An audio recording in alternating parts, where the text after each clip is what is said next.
Здравейте! Днес ще чета отново Матей 5 глава, 21 стих. Чули сте, че е било казано на древните: не убивай, и който убие ще бъде виновен пред съда. А пък аз ви казвам, всеки, който се гневи на брат си, без причина ще бъде виновен пред съда, и който каже на брат си празноглавецо, ще бъде виновен пред Синедриона, а който му каже бунтовни безумецо, ще бъде виновен за огнения пъкъл. Амин. Ние не обичаме някой да ни обижда. И затова не е добре и ние да обиждаме.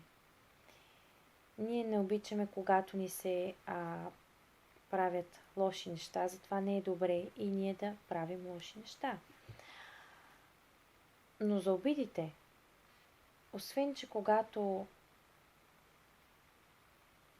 ние обидим, ние нараняваме хората около нас, когато обиждаме себе си, пак нараняваме себе си. Освен че ще даваме отговор за всяка една празна дума в нашия живот изказана и всяка една обида, ние чрез обидите нараняваме и нашия Бог.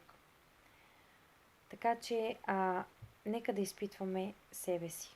Нека да се стремим да говорим богоугодно, както Бог иска. Насърчавам ви.